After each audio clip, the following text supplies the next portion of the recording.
ಆತ್ಮೀಯರೇ ನಮಸ್ಕಾರ. ಶೈಕ್ಷಣಿಕ ಮನೋವಿಜ್ಞಾನ ವಿಷಯಕ್ಕೆ ಸಂಬಂಧಿಸಿದ 3ನೇ ಅಧ್ಯಾಯ ಕಲಿಕೆ ದ ಲರ್ನಿಂಗ್ ಟಾಪಿಕ್ ಕುರಿತು ನಾವು ಅಭ್ಯಾಸ ಮಾಡ್ತಾ ಇದ್ದೀವಿ.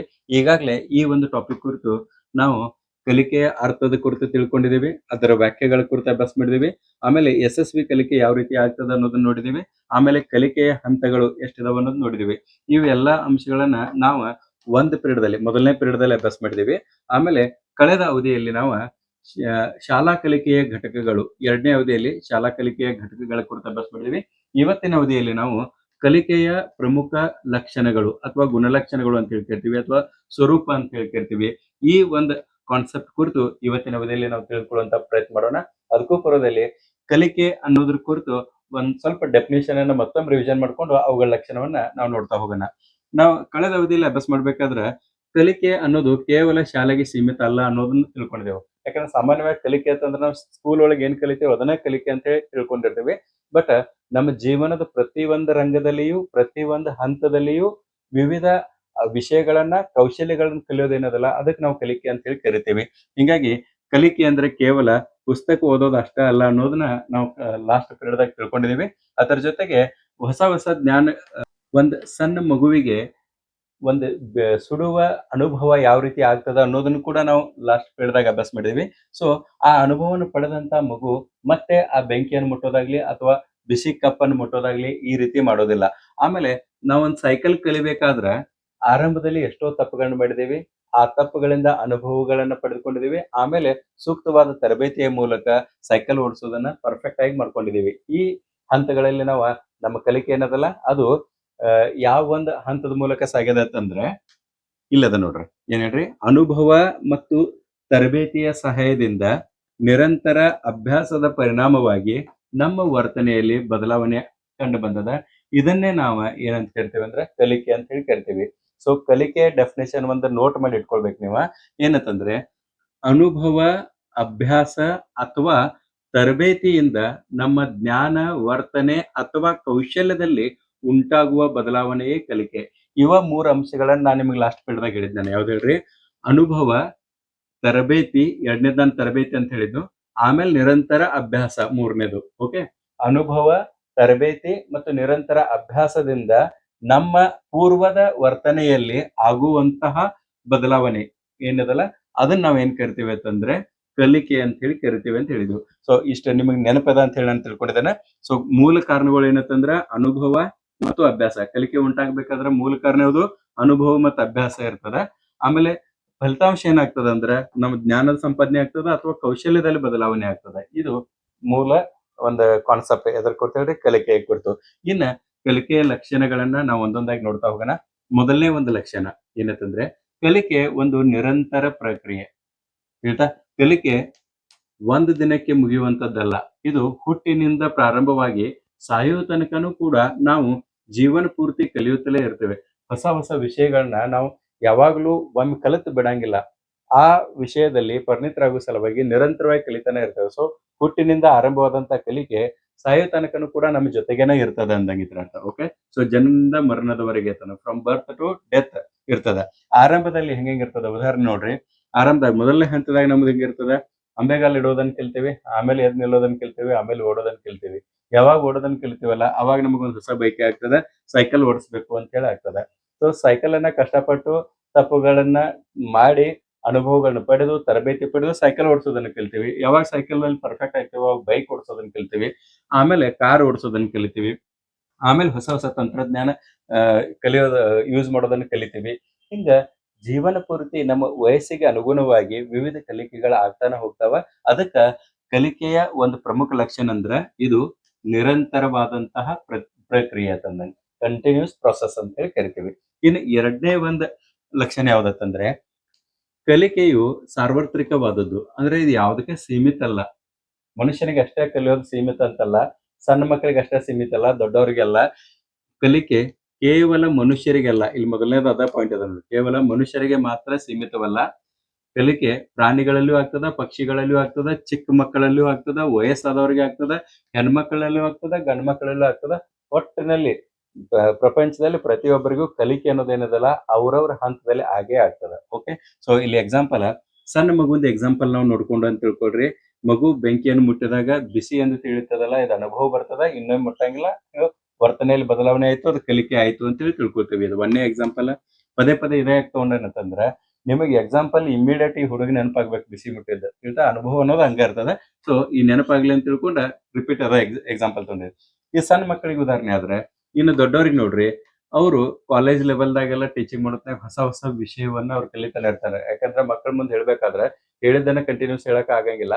ಸೊ ಅದೇ ವಿಷಯವನ್ನ ಡಿಫ್ರೆಂಟ್ ಆಗಿ ಹೇಳುವಂತ ಸ್ಕಿಲ್ ಗಳನ್ನ ಡೆವಲಪ್ ಮಾಡ್ಕೊಂತ ಇರ್ತಾರ. ಇದು ಎರಡನೇ ಉದಾಹರಣೆ ಆಯ್ತು.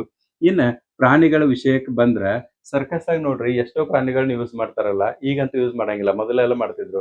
ಪ್ರತಿ ಒಂದು ಪ್ರಾಣಿಯೂ ಕೂಡ ಎಷ್ಟೋ ಅದ ಕ್ರೂರ್ ಇರ್ಲಿ, ಅದಕ್ಕ ಅವರ ಕಲಿಕೆಯನ್ನ ಉಂಟು ಮಾಡಿರ್ತಾರ, ಹೇಳ್ತಾ? ಸೊ ಈಗ ನಾಯಿಗೆ, ಈಗ ಪೊಲೀಸ್ ನಾಯಿಗಳು ಇರ್ತಾವ, ಒಂದ್ ಬಾಲ್ ಹೋಗಿತಾರ ತಗೊಂಡ್ ಬರ್ತದ, ಅದು ಮನ್ಯಾಗ ನಾಯಿ ಐತಿ. ಪೊಲೀಸರ ನಾಯಿಗಳು ಇರ್ತಾವ, ಕೊಲೆ ಆದಂತ ಸ್ಥಳದಾಗ ಬಂದ್ ಏನ್ರ ಕ್ಲೂ ಸಿಕ್ಕ್ರ ಅವ್ರ ತನಕ ಹೋಗುವಂತ ಇದು ಸ್ಕಿಲ್ ಡೆವಲಪ್ ಆಗಿರ್ತದ.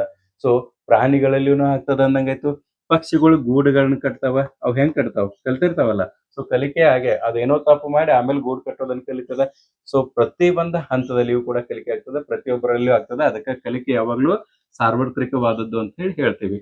ಇನ್ನ ಇಲ್ಲಿ ಇನ್ನೊಂದ್ ನೋಡ್ರಿ, ಇಲ್ಲಿ ಇದದ ನೋಡ್ರಿ, ಭೇದ ಭಾವವಿಲ್ಲದ ಪ್ರಕ್ರಿಯೆ ಅಂದಂಗಿದೆ. ಮಾನವ ಮತ್ತು ಪ್ರಾಣಿಗಳೆರಡರಲ್ಲೂ ಕೂಡ ಕಲಿಕೆ ಉಂಟಾಗ್ತದೆ. ಮೂರನೇದು ಯಾವ್ದತ್ತಂದ್ರೆ, ಕಲಿಕೆಯು ಪ್ರಗತಿಯ ಚಿಹ್ನೆ. ಇದನ್ನ ನೆನ್ಪಿಟ್ಕೊಡ್ರಿ. ಕಲಿಕೆ ಯಾವಾಗ್ಲೂ ಕೂಡ ಇಳಿಮುಖ ಇರಂಗಿಲ್ಲ, ಕಲಿಕೆ ಯಾವಾಗ್ಲೂ ಏರುಮುಖ ಇರ್ತದ. ಅಂದ್ರೆ ಡೆವಲಪ್ ಆಕ್ಕೊಂತ ಹೋಗ್ತದ ಹೊರತ ಕೆಳಗೆ ಯಾವಾಗ್ಲೂ ಬರಂಗಿಲ್ಲ ತಂದಂಗೆ. ಕಲಿಕೆಯಿಂದ ನಮ್ಮ ಜ್ಞಾನ, ಕೌಶಲ್ಯ ಅಥವಾ ಸಾಮರ್ಥ್ಯದಲ್ಲಿ ಅಭಿವೃದ್ಧಿ ಆಗುತ್ತದೆ. ನಾವು ಪ್ರತಿದಿನವೂ ಕೂಡ ಹಿಂದಿನಕ್ಕಿಂತ ಉತ್ತಮರಾಗ್ತಾನ ಹೋಗ್ತೇವಿ. ಸೊ ಈ ಕಲಿಕೆ ಏನದಲ್ಲ, ಇದು ಯಾವಾಗ್ಲೂ ಧನಾತ್ಮಕವಾಗಿರ್ತದ ಅಂತಂದಂಗ. ಮುಂದಿನ ಪಾಯಿಂಟ್ ಅದು ಬರ್ತದ. ಸೊ ಇಲ್ಲಿ ಪ್ರಗತಿ ಅಂತಂದ್ರ ಏರುಮುಖ ಇರ್ತದ ಅಂತಂದಾಗ. ಸೊ ಎಕ್ಸಾಂಪಲ್ ತಗೊಳ್ಬೇಕಾಯ್ತು ಅಂತ ತಿಳ್ಕೊಡ್ರಿ. ಆರಂಭದಾಗ ನಮಗೆ ಸಣ್ಣಾಗಿರುತ್ತೆ, 1ರಿಂದ 10 ತನಕ ಅಷ್ಟೇ ಎಣಿಸ್ಲಿಕ್ಕೆ ಬರ್ತಿತ್ತು ಸ್ಟಾರ್ಟಿಂಗ್. ಓಕೆ, ಅಂದ್ರ ಅದನ್ನ ಕಲಿಬೇಕಾದ್ರೂ ಕಷ್ಟ ಆಗಿದೆ ನಮಗ. ಅದಾದ ಕೂಡ್ಲೆ ಯಾವಾಗ ನಾವು 10 ತನಕ ಎಣಿಸ್ಲಿಕ್ಕೆ ಕಲ್ತ್ವಲ್ಲ, ಅವಾಗ ಮತ್ ಮುಂದುವರೆದ್ ನಾವ್ ಏನ್ ಮಾಡಿದ್ರಿ, 1ರಿಂದ 100 ತನಕ ಎಣಿಸ್ಲಿಕ್ಕೆ ಕಲ್ತ್ವಿ. ಅದಾದ ಕೂಡ್ಲೆ ಎರಡನ್ ಬಗ್ಗೆ ಅನ್ಲಿಕ್ಕೆ ಶುರು ಮಾಡಿದ್ವಿ. ಅದಾದ ಕೂಡ್ಲೆ ಗಣಿತದ ಸಣ್ಣ ಸಣ್ಣ ಲೆಕ್ಕಗಳನ್ನ ಬಿಡಿಸ್ಲಿಕ್ಕೆ ಶುರು ಮಾಡಿದ್ವಿ. ಆಮೇಲೆ ಸೂತ್ರಗಳ ಸಹಾಯದಿಂದ ದೊಡ್ಡ ದೊಡ್ಡ ಲೆಕ್ಕಗಳನ್ನ ಬಿಡಿಸ್ಲಿಕ್ಕೆ ಶುರು ಮಾಡಿದ್ವಿ. ಹಿಂಗ ಒಂದು ವಿಷಯ ತಗೊಂಡ್ರೆ ಅದ್ರಾಗ ಮತ್ತೆ ಮುಂದ್ ಹೋದ್ವು. ಇನ್ನು ಕೆಲವು ಜನ ಅದೇ ಕ್ಷೇತ್ರದಾಗ ಮುಂದುವರೆದ ರಾಕೆಟ್ ಸೈನ್ಸ್ ದಾಗೂ ಕೂಡ ಮ್ಯಾಥಮೆಟಿಕ್ಸ್ ಯೂಸ್ ಮಾಡಿದವರು ಅದಾರ. ಸೊ ಹಿಂಗ ಕಲಿಕೆ ಏನದಲ್ಲ, ಇದು ಯಾವಾಗ್ಲೂ ಕೂಡ ಯಾವ ಕಡೆ ಇರ್ತದ, ಅಭಿವೃದ್ಧಿ ಕಡೆಗೇನೆ ಇರ್ತದ ಮತ್ತು ಪ್ರಗತಿಯ ಚಿಹ್ನೆಯಾಗಿ ಅದ್ ಕೆಲಸ ಮಾಡ್ತದ. ಜ್ಞಾನ ಮತ್ತು ಕೌಶಲ್ಯಗಳ ವಿಸ್ತರಣೆ ಏನದಲ್ಲ ಅದಾಗ್ತದ, ಹಂತ ಹಂತವಾಗಿ ಆಗ್ತದ, ಒಮ್ಮೆ ಆಗಂಗಿಲ್ಲ, ಹಂತ ಹಂತವಾಗಿ ಆಗ್ತದ. ಇನ್ನು ನೆಕ್ಸ್ಟ್ 4ನೇದು ಯಾವ್ದತ್ತಂದ್ರೆ, ಕಲಿಕೆಯು ಧನಾತ್ಮಕ ಅಥವಾ ಋಣಾತ್ಮಕವಾಗಿರ್ಬೋದು. ಅಂದ್ರ ನಾವು ಕಲಿತಿದ್ದೇವ್, ಏನೇನ್ ಕಲಿತೇವಲ್ಲ ಅದ್ರಾಗ ಎಲ್ಲಾನು ಧನಾತ್ಮಕವಾಗಿರಂಗಿಲ್ಲ, ಕೆಲವೊಂದಿಷ್ಟು ಋಣಾತ್ಮಕ ಕಲಿಕೆನೂ ಆಗ್ತದ. ಬಟ್ ಅದನ್ನ ನಾವು ಕಲಿಕೆದಾಗ ಸೇರ್ಸಂಗಿಲ್ಲ. ಓಕೆ, ಫಾರ್ ಎಕ್ಸಾಂಪಲ್ ನೋಡ್ರಿ, ಇಲ್ಲಿ ನಾವು ಒಳ್ಳೆಯದನ್ನು ಕಲಿಯಬಹುದು, ಹಾಗೆ ಕೆಟ್ಟದ್ದನ್ನು ಕೂಡ ಕಲಿತೀವಿ ನಾವು, ತಿಳಿತಾ? ಉದಾಹರಣೆಗೆ ನೋಡ್ಬೇಕಾದ್ರೆ ಇಲ್ಲಿ ಗುಣಲಕ್ಷಣಗಳದಾವ, ಇಲ್ಲಿ ಧನಾತ್ಮಕ ಕಲಿಕೆ ಅದ, ಇಲ್ಲಿ ಋಣಾತ್ಮಕ ಕಲಿಕೆ ಅದ. ಇನ್ನು ಧನಾತ್ಮಕದಾಗ ಏನಾಗ್ತದ, ಋಣಾತ್ಮಕದಾಗ ಏನಾಗ್ತದ ಅನ್ನೋದು ನೋಡ್ತಾ ಹೋಗ್ರಿ. ಇಲ್ಲಿ ಅರ್ಥ ನೋಡ್ರಿ, ಯಾವ ಒಂದು ಲಕ್ಷಣಕ್ಕೆ ನಾವು ಧನಾತ್ಮಕ ಕಲಿಕೆ ಅಂತೇವೆ ಅಂದ್ರೆ, ಒಳ್ಳೆಯ ವರ್ತನೆಗಳನ್ನ ಕಲಿಯೋದೇನದಲ್ಲ ಅದು ಧನಾತ್ಮಕ ಕಲಿಕೆ. ಅದೇ ರೀತಿ ಅದರ ಅಪೋಸಿಟ್ ಏನ, ಕೆಟ್ಟ ವರ್ತನೆಯನ್ನು ಕಲಿಯೋದಿದಲ್ಲ ಅದು ಋಣಾತ್ಮಕ ಕಲಿಕೆ. ಆಮೇಲೆ ಉದಾಹರಣೆಗೆ ಇಲ್ಲಿ ಪ್ರತಿದಿನ ಓದುವುದು, ಶಾಲೆಗೆ ಸಮಯ ಪಾಲನೆ ಮಾಡಿ ಹೋಗೋದು, ಇದೆಲ್ಲ ಆಯ್ತು. ಇನ್ನು ಇತರ ಅಪೋಸಿಟ್ ಇಲ್ಲಿ ಇರ್ತದ, ಸ್ಕೂಲಿಗೆ ಯಾವಾಗ ಬೇಕಾದಾಗ ಹೋಗೋದ, ಸರಿಯಾಗಿ ಅಲ್ಲಿ ಏನ್ ಹೇಳ್ತಾರ ಅದನ್ನ ಕೇಳೋದಿಲ್ಲ, ಇಂಥವೆಲ್ಲ ಋಣಾತ್ಮಕ ಆಗ್ತಾವ. ಗೊತ್ತಾಯ್ತಾ? ಸೊ ಕೆಟ್ಟ ಪದಗಳನ್ನ ಬಳಸೋದು, ಬೈಗಳೆಲ್ಲ ಬೈಯೋದು, ಹೊಸ ಬೈಗಳ ಕಲ್ತಿದಾರ ಅಂದ ಮಾತ್ರಕ್ಕೆ ಹೊಸದನ್ನ ಕಲ್ತಿದಾರ ಅಂತ ತಿಳ್ಕೊಂಡು ಅದು ಕಲಿಕೆ ಅಂತ ಅನ್ನಂಗಿಲ್ಲ, ತಿಳಿತಿಲ್ಲ? ಓಕೆ, ಇನ್ ನೆಕ್ಸ್ಟ್ ನೋಡ್ರಿ, ಫಲಿತಾಂಶದಾಗ ಇದು ಈ ರೀತಿ ಮಾಡ್ಕೋತ ಬಂದು ತಿಳ್ಕೊಡ್ರಿ, ಸಮಾಜಕ್ಕೆ ಮತ್ತು ತನಗೆ ಲಾಭ ಆಗ್ತದ. ಇಲ್ಲಿ ಯಾರಿಗೂ ಲಾಸ್ ಮಾಡಂಗಿಲ್ಲ, ನಮಗೂ ಲಾಭ ಆಗ್ತದ, ನಾವಿರುವಂತ ಸಮಾಜಕ್ಕೂ ಲಾಭ ಆಗ್ತದ. ಬಟ್ ಈ ರೀತಿ ಗುಣಗಳನ್ನ ಬೆಳೆಸ್ಕೊತ ಬಂದಿತ್ತು ತಿಳ್ಕೊಡ್ರಿ, ತನಗೂ ಹಾನಿ ಆಗ್ತದ ಮತ್ತು ಇತರರಿಗೂ ಕೂಡ ಹಾನಿಯನ್ನು ಉಂಟು ಮಾಡ್ತೀವಿ, ತಿಳಿತಾ? ಸೊ ಯಾವಾಗ್ಲೂ ನಮಗ್ ಕಲಿಕೆ ಹೆಂಗಿರ್ಬೇಕು, ಧನಾತ್ಮಕವಾಗಿರ್ಬೇಕು. ಇದನ್ನ ನಾವು ಅಬ್ಸರ್ವ್ ಮಾಡ್ಬೇಕು. ಬಟ್ ಕೆಟ್ಟದನ್ನ ಕಲ್ತಾಗ ಅದನ್ನ ಋಣಾತ್ಮಕ ಕಲಿಕೆ ಅಂತಾರ ಅನ್ನೋದು ಗೊತ್ತಿರಲಿ ಅಷ್ಟೇ. ಓಕೆ, ಇನ್ ನೆಕ್ಸ್ಟ್ 5ನೇದು, ಕಲಿಕೆ ಆಂತರಿಕ ಮತ್ತು ಬಾಹ್ಯವಾಗಿ ಇರ್ತದ, ಬಾಹ್ಯ ಬದಲಾವಣೆ ತೋರಿಸ್ತದ. ಫಾರ್ ಎಕ್ಸಾಂಪಲ್, ಕಲಿಕೆ ನಮ್ಮ ಮನಸ್ಸಿನೊಳಗೂ ನಡೆಯುತ್ತದ ಮತ್ತು ನಮ್ಮ ಮನಸ್ಸಿನ ಹೊರಗೂ ವರ್ತನೆಯಲ್ಲೂ ಕೂಡ ಕಾಣ್ತದ. ಫಾರ್ ಎಕ್ಸಾಂಪಲ್, ಇದು ಹೊರಗಿಂದದ. ಇಲ್ಲಿ ನೋಡ್ರಿ, ಇದೊಂದೇನದಲ್ಲ, ಇದು ಹೊರಗಿನ ಸೈಡ್ ಕಲಿಕೆ ಅದ. ಇದು ಎಲ್ಲರಿಗೂ ಕೂಡ ಕಾಣ್ತದ. ನಮ್ಮಲ್ಲಿ ಏನ್ ತಿಳಿಸಕ್ಕಲ್ಲ ಅದು ಇನ್ನೊಬ್ರು ಕೂಡ ನೋಡ್ಬೋದು. ಫಾರ್ ಎಕ್ಸಾಂಪಲ್ ಹೊರಗಿನ ವರ್ತನೆ ಅಂತಂದ್ರೆ ಬಾಹ್ಯ ಲರ್ನಿಂಗ್ ಅಂತಂದ್ರೆ ಹೊರಗೆ ಕಾಣುವ ವರ್ತನೆ. ಉದಾಹರಣೆಗೆ ನಾವು ಸೈಕಲ್ ಓಡಿಸೋದಾಗ್ಲಿ, ಬರೆಯೋದಾಗ್ಲಿ, ಮಾತನಾಡೋದಾಗ್ಲಿ, ನಡೆಯೋದಾಗ್ಲಿ, ಹೊಸ ಹೊಸ ಆಟಗಳನ್ನ ಆಡೋದಾಗ್ಲಿ, ಇವೆಲ್ಲಾನು ಕೂಡ ಬಾಹ್ಯ ಕಲಿಕೆಗಳು ಅಂದ್ರೆ ಬಾಹ್ಯ ವರ್ತನೆಗಳು. ಬಾಹ್ಯ ವರ್ತನೆ ಕಂಡುಕೊಳ್ಳಿಕ್ಕೆ ಅದಕ್ಕೆ ಈಸಿಲಿ ನಮ್ಗೆ ಗೊತ್ತಾಗ್ಬಿಡ್ತದೆ. ಓಕೆ, ಇನ್ನ ಕಲಿಕೆಯ ಇನ್ನೊಂದು ಲಕ್ಷಣ ಅಂತಂದ್ರೆ ಆಂತರಿಕವಾಗಿರ್ತದ. ಅದು ಕಣ್ಣಿಗೆ ಕಾಣಂಗಿಲ್ಲ, ಬಟ್ ಅದು ಮನುಷ್ಯನೊಳಗೆ ಇದು ಡೆವಲಪ್ ಆಗಿರ್ತದ. ಫಾರ್ ಎಕ್ಸಾಂಪಲ್ ಮನುಷ್ಯನೊಳಗೆ ನಡೆಯುವ ಬದಲಾವಣೆ. ಉದಾಹರಣೆಗೆ ಇದನ್ನ ಹೊಸ ವಿಷಯವನ್ನ ಅರ್ಥ ಮಾಡಿಕೊಳ್ಳುವುದು. ನಾ ಯಾವ್ದಾದ್ರು ಒಂದು ಹೊಸ ವಿಷಯವನ್ನ ಅರ್ಥ ಮಾಡ್ಕೊಂಡಿದ್ದು ನನ್ನ ಮನುಷ್ಯನೊಳಗೆ ಇರ್ತದ, ನನ್ನ ಮೈಂಡ್ನಾಗ ಇರ್ತದ. ಅದ್ ನಿಮಗ್ ಕಣ್ಣಿಗೆ ಕಾಣಂಗಿಲ್ಲ, ಬಟ್ ನನಗ್ ಗೊತ್ತಿರ್ತದ. ನೀವು ಯಾವಾಗ ಪ್ರಶ್ನೆ ಕೇಳ್ತೀರ ಅವಾಗ ನಾವು ಉತ್ತರ ರೂಪದಾಗ ಕೊಡಬಹುದು ಆ ವಿಷಯದ ಕುರಿತು. ಓಕೆ, ಇನ್ನು ಆಲೋಚನೆ ಮಾಡ್ತೀವಿ, ಜ್ಞಾನವನ್ನು ಪಡಿತೀವಿ, ಇವೆಲ್ಲ ಆಂತರಿಕವಾದದ್ದು. ಸೊ ಬಾಹ್ಯ ಮತ್ತು ಆಂತರಿಕ ಲಕ್ಷಣವನ್ನು ಕೂಡ ಕಲಿಕೆ ಹೊಂದಿದೆ. ಇನ್ನು ಮುಂದುವರೆದು 6ನೇದು ನೋಡ್ರಿ, ಕಲಿಕೆಯು ಅನುಭವ ಮತ್ತು ತರಬೇತಿಯ ಫಲವಾಗಿದೆ. ಅನುಭವ ಮತ್ತು ತರಬೇತಿಯ ಫಲವಾಗಿದೆ. ಇದೆಲ್ಲ ಡೆಫಿನಿಷನ್ ದಾಗ ಇದ ಬಂದದ, ಅನುಭವ ಮತ್ತು ತರಬೇತಿ ಅಂತ ಹೇಳಿ. ಇಲ್ಲಿ ನೋಡ್ರಿ, ಕಲಿಕೆಯು ಕೇವಲ ಆಸೆಯಿಂದ ಬರುವುದಿಲ್ಲ, ಅದಕ್ಕೆ ಅನುಭವ, ಅಭ್ಯಾಸ ಮತ್ತು ತರಬೇತಿಯ ಅವಶ್ಯಕತೆ ಅದ. ಈ 3 ಅಂಶಗಳು ಈ ಕಲಿಕೆ ಮುಗಿತನಕ ಕಂಟಿನ್ಯೂಸ್ ಇರತಾವ. ಅನುಭವ, ತರಬೇತಿ ಮತ್ತು ಅಭ್ಯಾಸ ಇವೇನದಾವಲ್ಲ ಇವು ಕಂಟಿನ್ಯೂಸ್ ಇರವ. ಆಯ್ತಾ? ಸೊ ಇಲ್ಲಿ ನೋಡ್ರಿ, ಮೊದಲನೇದು ಹೆಂಗ ಕಲಿಕೆ ಹೆಂಗ್ ಉಂಟಾಗ್ತದ? ಅನುಭವ. ನಾವು ನೋಡಬಹುದು, ಇತರವಾಗಿ ಬಾಹ್ಯವಾಗಿ ನಾವು ನೋಡೋದ್ರಿಂದ ಕಲಿತೀವಿ ಅಥವಾ ಸ್ವತಃ ಮಾಡೋದ್ರಿಂದ ನಾವು ಕಲಿತೀವಿ. ಓಕೆ, ಅನುಭವವನ್ನು ಪಡಿತೀವಿ. ಅನುಭವದ ಜೊತೆಗೆ ತರಬೇತಿ ಕೂಡ್ತದ. ಗೊತ್ತಾಯ್ತಾ? ತರಬೇತಿಯಿಂದ ನಿರಂತರ ಅಭ್ಯಾಸ ಮಾಡ್ತೇವೆ. ಈ ತರ ಪ್ರತಿಫಲ ಏನ್ ಆಗ್ತದಲ್ಲ ಅದಕ್ಕೆ ನಾವ್ ಏನ್ ಕರಿತೀವಿ ಅಂತಂದ್ರೆ ಕಲಿಕೆ ಅಂತ ಹೇಳಿ ಕರಿತೀವಿ. ಸೊ ಕಲಿಕೆ ಏನದಂದ್ರ ಈ 3 ಅಂಶಗಳನ್ನ ಒಳಗೊಂಡದ. ಕಲಿಕೆಯ ಒಂದು ಲಕ್ಷಣ ಏನ್ ಹೇಳ್ರಿ? 3 ಲಕ್ಷಣ. ಅನುಭವ ಬೇಕು, ತರಬೇತಿ ಬೇಕು, ಅಭ್ಯಾಸ ಬೇಕು. ಇವು 3 ಕೂಡಿ ಕಲಿಕೆ ಆಗ್ತದೆ. ಸೊ ಯಶಸ್ವಿ ಕಲಿಕೆ ಅನ್ನೋದು ಏನದಲ್ಲ ಅದ ಮೊದಲ ಬಾರಿ ಕಷ್ಟವಾಗಬಹುದು, ಆದ್ರೆ ಪ್ರತಿದಿನ ಅಭ್ಯಾಸ ಮಾಡಿದರೆ ನಿಧಾನವಾಗಿ ಅದರಲ್ಲಿ ಪರ್ಫೆಕ್ಷನ್ ವನ್ನ ಸಾಧಿಸಬಹುದು ಅಂತಂದ್ರೆ. ಇನ್ನ 7ನೇ ಮತ್ತು 8ನೇ ಲಕ್ಷಣ ನೋಡ್ರಿ. 7ನೇ ಲಕ್ಷಣ ಯಾವ್ದತ್ತಂದ್ರ ಹೊಸದನ್ನ ಪಡೆಯುವುದು ಅಂತಂದಂಗೆ, ಹೊಸ ಹೊಸ ವಿಷಯಗಳನ್ನ ಕಲಿಯೋದು ಅಂತಂದಂಗೆ. ಕಲಿಕೆ ಎಂದರೆ ಬರೀ ಹೊಸ ಕೌಶಲ್ಯಗಳನ್ನ ಕಲಿಯೋದಲ್ಲ, ಕೆಲವೊಂದ್ಸಲ ತಪ್ಪ ಹವ್ಯಾಸಗಳನ್ನು ಕೂಡ ನಾವು ರೂಢಿಸ್ಕೊಳ್ಬಿಡ್ತೇವೆ. ಅದನ್ನ ನಂತರ ನೋಡೋಣ. ಇಲ್ಲಿ ಮೊದಲನೇ ದಿನದಲ್ಲ ಹೊಸದನ್ನು ಪಡೆಯೋದು, ಇದು 7ನೇ ಒಂದು ಲಕ್ಷಣ. ಇಲ್ಲಿ ಹೊಸದನ್ನ ಕಲಿಯೋದತ್ತಂದ್ರೆ ನೋಡ್ರಿ ಅಕ್ವೈರಿಂಗ್ ನ್ಯೂ ನಾಲೆಜ್ ಅಂತಂದಂಗೆ. ಮೊದಲು ಯಾವ್ದು ಬರಂಗಿಲ್ಲಲ್ಲ ಅದನ್ನ ನಾವು ಫಸ್ಟ್ ಟೈಮ್ ಹೊಸದಾಗಿ ಕಲಿತೇವೆ. ಈಗ ಈಜೋದ ಮೊದಲು ಬರ್ತಿರಂಗಿಲ್ಲ, ಆಮೇಲೆ ಈಜಾಕ ಈಗ ಕಲ್ತಿದ್ದೇವೆ. ಇದೊಂದು ಹೊಸ ಸ್ಕಿಲ್ ಆಯ್ತು. ಓಕೆ, ಹೊಸ ಕಲಿಕೆ ಆಯ್ತು. ಹಂಗ ಕೆಲವೊಂದಿಷ್ಟು ಕಲ್ತಿರ್ತೇವ್ ನಾವ, ಬಟ್ ಅವು ಕರೆಕ್ಟ್ ಇರಂಗಿಲ್ಲ. ಆಮೇಲೆ ಅದನ್ನ ತಿದ್ದುಪಡಿ ಮಾಡ್ತೇವಿ.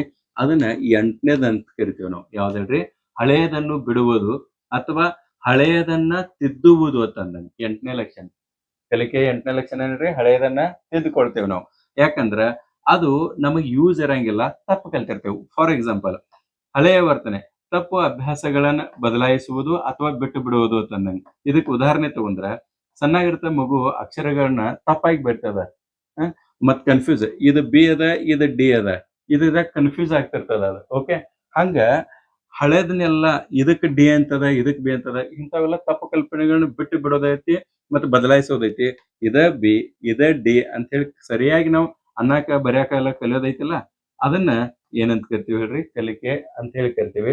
ಹಿಂಗ ಕಲಿಕೆಯ ಲಕ್ಷಣದಾಗ ಹಳೇದನ್ನ ಬಿಡೋದು, ತಿದ್ದುಪಡಿ ಮಾಡಿಕೊಳ್ಳೋದು, ಮಾರ್ಪಾಡು ಮಾಡ್ಕೊಳ್ಳೋದು ಇದು ಬರ್ತದೆ. ಮತ್ ಹೊಸದನ್ನು ಪಡೆಯೋದು ಕೂಡ ಬರ್ತದೆ.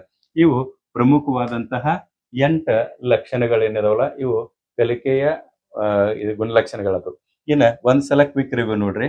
ಮೊದಲನೇದು ಕಲಿಕೆಯ 1ನೇ ಲಕ್ಷಣ ಏನ್ ಹೇಳ್ರಿ? ಕಲಿಕೆ ನಿರಂತರವಾದದ್ದು. 2ನೇದು ಕಲಿಕೆ ಸಾರ್ವತ್ರಿಕವಾದದ್ದು. ಕಲಿಕೆ ಪ್ರಗತಿ ವಾದದ್ದು ಅಂದ್ರೆ ಡೆವಲಪ್ ಆಗ್ತಾ ಹೋಗ್ತದೆ. ಇನ್ನ ಕಲಿಕೆ ಧನಾತ್ಮಕವಾಗಿರ್ತದೆ, ಋಣಾತ್ಮಕವಾಗಿರ್ತದೆ. ಕಲಿಕೆಯು ಬಾಹ್ಯವಾಗಿರ್ತದೆ ಮತ್ತು ಆಂತರಿಕವಾಗಿಯೂ ಇರ್ತದೆ. ಆಮೇಲೆ ಕಲಿಕೆಯು ಅನುಭವ ಮತ್ತು ತರಬೇತಿಯಿಂದ ಬರ್ತದೆ. ಆಮೇಲೆ ಕಲಿಕೆಯು ಹೊಸದನ್ನು ಕಲಿಯೋದು ಆಗ್ಯದ, ಹಳೆಯದನ್ನ ಚೇಂಜ್ ಮಾಡ್ಕೊಳ್ಳೋದು ಆಗ್ಯದ.